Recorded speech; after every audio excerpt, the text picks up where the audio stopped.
you.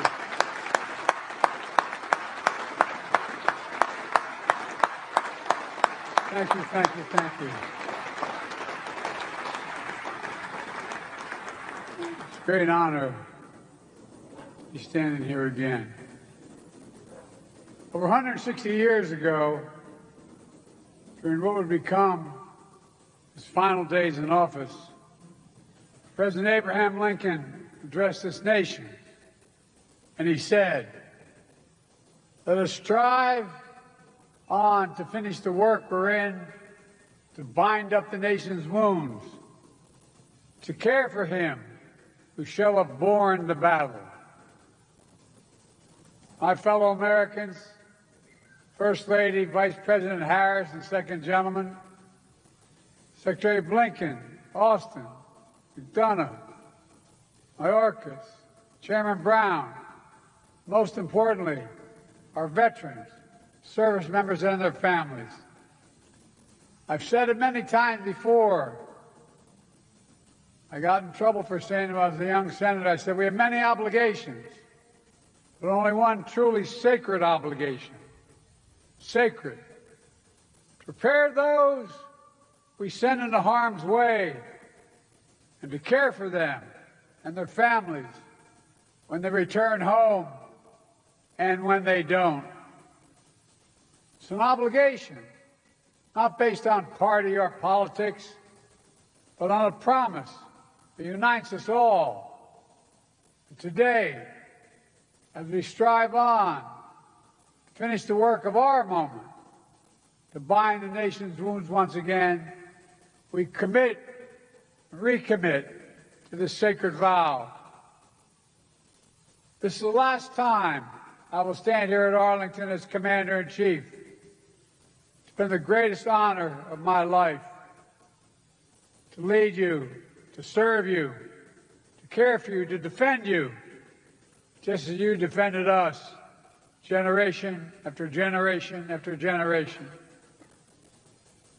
You are the greatest fighting force, and this is not hyperbole, the finest fighting force in the history of the world.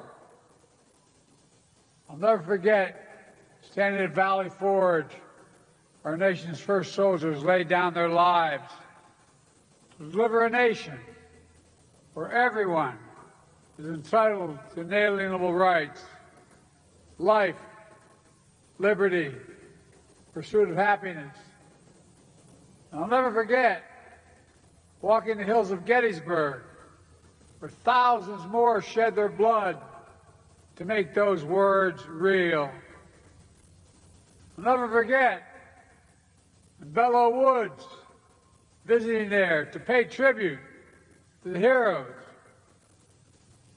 who stepped on that beach, or standing in the cliffs of Normandy 80 years after D-Day to honor the service members and veterans who literally saved the world with absolute heroism.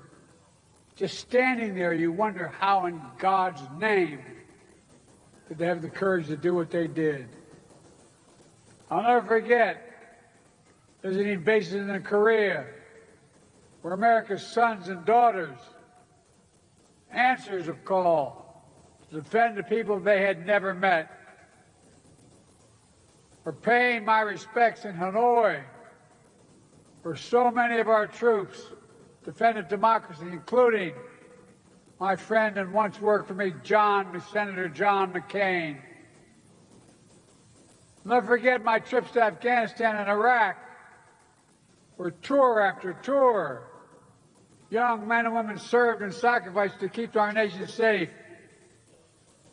4 presidents faced a decision after we'd gotten bin Laden whether to end our longest war in history in Afghanistan. I was determined not to leave it to the 5th. Every day I still carry a card with me, my schedule every single day for the last 10 years. On the back of my schedule it says, U.S. daily troops in Afghanistan.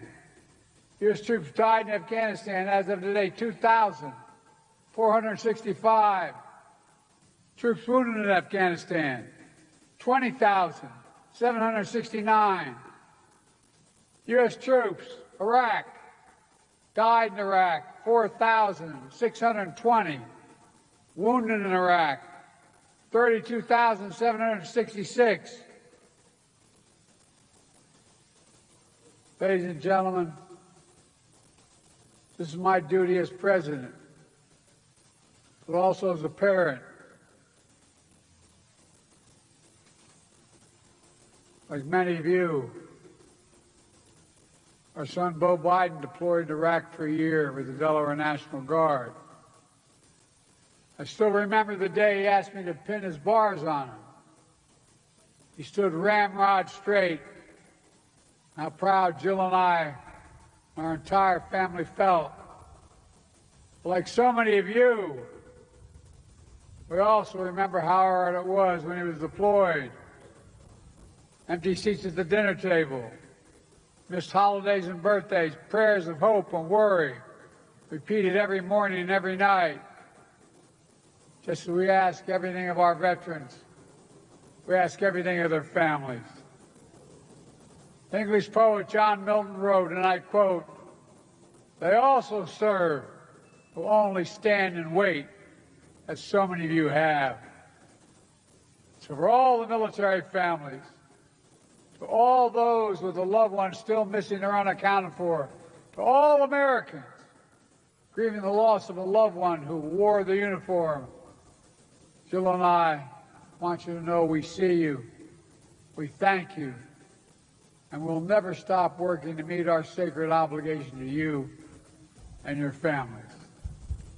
Jill and I, Doug and Kamala, our entire administration, are proud of our work for the past 4 years. Together, we passed more than 30 bipartisan laws to support our veterans and their families, caregivers, and survivors. We brought veterans' homelessness down to a record low. We delivered more benefits to more veterans than any ever before in VA history. We've invested record resources to reduce the scourge of veteran suicide. We took action to protect veterans from scams, because no veteran should be defrauded by those they defended. All these actions are vital, but I'm particularly proud of finally passing the PACT Act.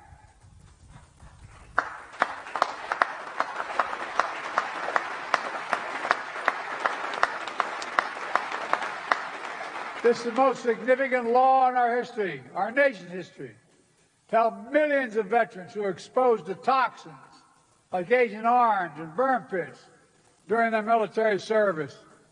Pits the size of football fields that incinerated the wastes of war, tires, chemicals, batteries, jet fuel, and so much more. Pits that left too many veterans with headaches, numbness, dizziness, asthma, and cancer. The PACT Act has already helped over 1 million veterans and their families get the benefits they deserve. They deserve those benefits.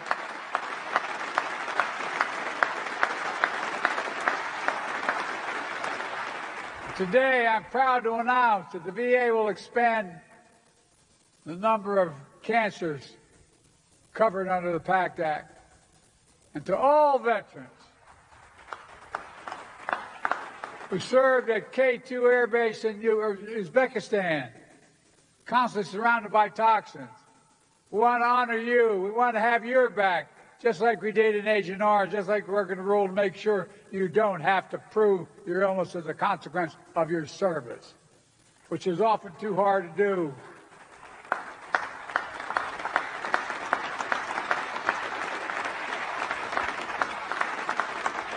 God willing, we will make sure that any rare condition you've developed is covered.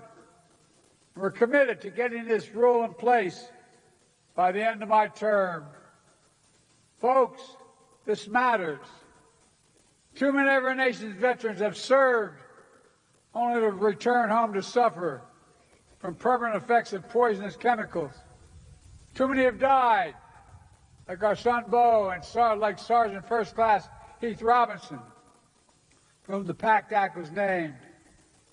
A couple years ago, after I signed the PACT Act, I handed a pen to his daughter, Braley.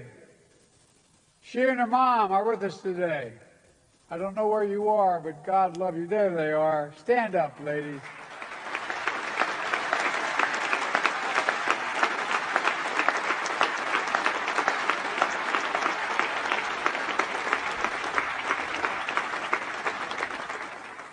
And give me a word, I mean this. I'll never forget.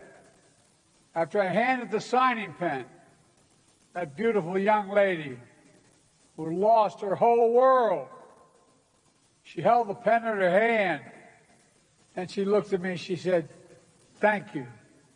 Thank you for my daddy. God love you, honey. God love you."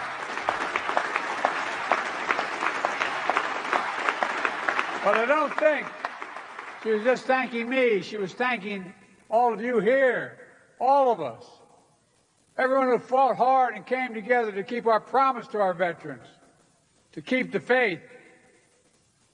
My fellow Americans, we stand here today. We think about all that our veterans have given to our nation, serving and sacrificing in uniform, just as they serve and sacrifice here at home, as educators, firefighters, law enforcement officers, construction workers, entrepreneurs, business leaders, doctors, nurses, elected leaders, and so much more. And just as they routinely put aside differences to work together, this is the moment. This is the moment to come together as a nation, to keep faith in each other. The world is dependent on each of you and all of us, all of you, to keep honoring the women and the men and the families who were born to battle, to keep protecting everything they fought for, to keep striving to heal our nation's wounds, to keep perfecting our union. We're the only nation in the world built on an idea. Every other nation is based on things like geography, ethnicity, religion. But we're the only nation, the only in the world, built on an idea. And that idea is we're all created equal, deserve to be created equal throughout our lives. We haven't lived up to it every time, but we've never walked away from it. Even when it's hard, especially when it's hard. And today, standing together to honor those Americans who have dared all, risked all, and given all to our nation, we must say clearly, we never will give up. God bless our veterans and their families. And may God protect our troops today and always. God love you. Thank you so much.